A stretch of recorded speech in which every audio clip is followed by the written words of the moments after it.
Hello there, ladies and gentlemen. It has been a while, but welcome to the NBA channel. Today, I want to talk about a big trade that happened quite a while ago, to be fair now, and it's a trade that has sent the NBA world into complete disarray. Very interesting trade between the Orlando Magic and the Memphis Grizzlies, and I want to talk about it just a little bit, give my thoughts on what that trade could mean for the foreseeable future for both teams. It's an interesting one. And you know what? Teams are going all in, and teams have acquired some very big things. Let's figure out what it is. But before we get any further, if you enjoy the video and you want to see more from me, drop a like, drop a follow, and or subscribe if you are new. And let me know in the comments below your thoughts about this big trade between the Orlando Magic and the Memphis Grizzlies. And without further ado, let us get started. The Orlando Magic acquire the offensive threat they're looking for in their current team. They get Desmond, Bane from the Memphis Grizzlies, while the Grizzlies get Cole Anthony, Kentavious Caldwell-Pope, 4 first-round picks, 16 pick in the 2025, unprotected 2026, 2028, and 2030. So unprotected picks, very valuable assets. And they also get a 2029 first-round pick swap. Apparently, as well, the 2026 first-round draft pick includes swap rights from either Phoenix or Washington. So, again, 4 unprotected first-round picks, if you want to put it in that way. 1 protected pick swap. Cole Anthony and Kentavious Caldwell-Pope goes to the Memphis Grizzlies. That is a big trade. A very big trade. Look, you can clearly tell which team is trying to go all in, and that team is the Orlando Magic. Acquiring Desmond Bane. What does that do for the Orlando Magic? Well, what do we know about Orlando already? They are a very good defensive team. When you see them play, they wear you down on the defensive end, and that's how they win their games. If you saw what they did the last time they were in the playoffs, it's very, very clear that's how they win games. They're not going to beat you with stunning offense. Their offense is very lackluster. It's very isolation heavy. It's very much one-on-one basketball. I'm going to beat you single-handedly and stuff of that nature. And you know that is not sustainable offense when it comes to the NBA, and especially when it comes to the NBA playoffs. If you do not have a good team foundation on offense, it is going to hurt you. So the Orlando Magic tries to go all in and acquire a player that can maybe fit more of a system-style offense. And I think they do a good job here. Desmond Bane is a great offensive weapon to have in your team. Someone that is very good off the ball, can be sort of that Klay Thompson-esque type of player that could do the catch and shoots, can move without the ball, be a dangerous threat. But he also has a little bit of a bag to him as well. He can create his own shot. He can dribble and set his own shot up from the mid-range or get to the paint and all those things. And at the end of the day, it's a very good offensive player to have, and he does have defensive capabilities also. So, look, they went all in. They went big on this player, and I do think in the long term, this will make the Orlando Magic a better team. The question isn't about whether or not this makes them better.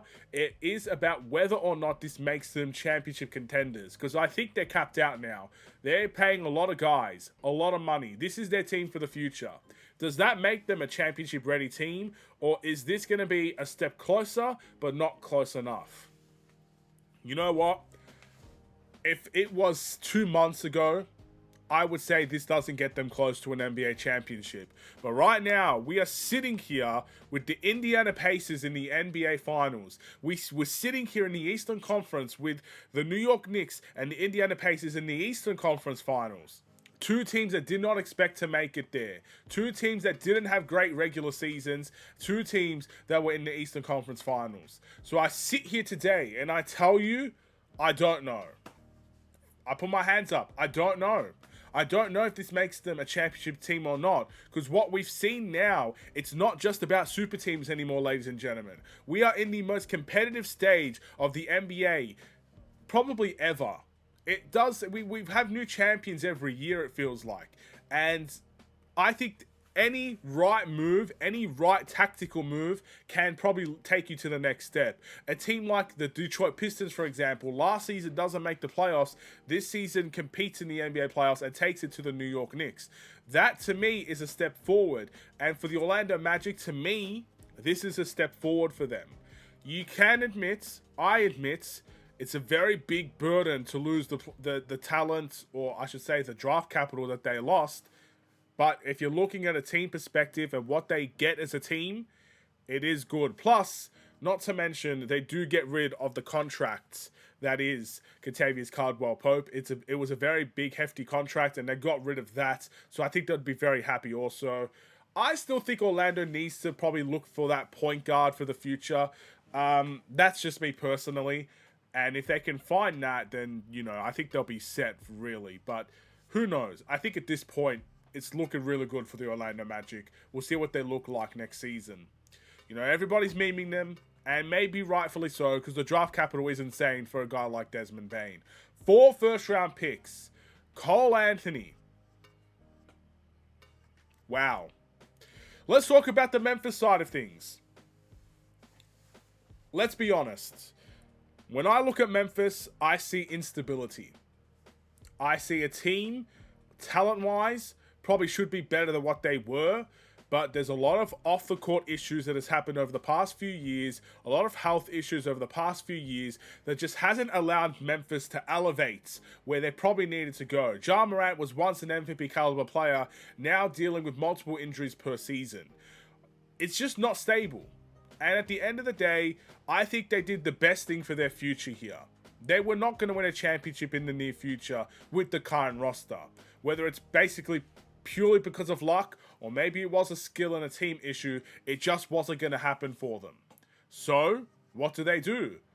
They have to go back to the building block, ladies and gentlemen. If you want to get the best out of Ja Morant, you still have him at an age where you can rebuild around him again, and you can do it. So they just did this move quickly, and they decided to pull the trigger instead of waiting on it until all of a sudden you have to make a decision later on where you either rebuild or you retool the team. And if you do decide to rebuild, Ja Morant is a little bit older, maybe doesn't fit that timeline anymore, and you kind of screw yourself in a sense. So I think Memphis did a great job here. They do lose a talented player in Desmond Bane. They lose a primary offensive player, and Memphis, in my opinion, will probably look like one of the worst offensive teams in the league next season. But with the draft capital they can get, and assuming the Magic might not get to championship glory, they're going to have a hefty amount of draft picks to use in the near future. And that is something that they should be very proud of, ladies and gentlemen. I think they did good business here. Cole Anthony, again, I don't see him staying with Memphis long term. I think they have a lot of guards, and I still think it's going to be an issue there with Ja Morant kind of leading the line. I don't personally think Cole Anthony stays there. And definitely I don't think Kentavious Caldwell-Pope stays there either. Again, accepting a bad contract, they'll probably try to move on from it as quickly as possible.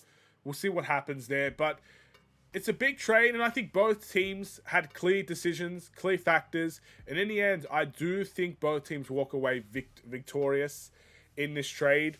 I just really think 4 first-round picks is a hefty price. And again, we're talking about eras where Rudy Gobert went for more and Paul George went for more, but teams almost learned from those mistakes. You look at those trades, and they're idiotic trades. They're crazy trades when you look back on them, and you think teams would learn from that, and some teams do. This, to me, seems very excessive. But I'll say with the Orlando Magic, if they manage to win that championship in the next few years, who cares? Who cares? Who cares? No one's going to care. If they find their way to championship success, or even just getting to the finals, no one's going to care. But if they don't, they're going to look back on this moment, and I think they're going to have a really big decision to make, and they've probably screwed their future just a little bit from this trade. Thank you for watching. I will see you guys in the next one. Have a wonderful and safe day. Stay safe, stay healthy, and stay tuned for more. Take care, and peace.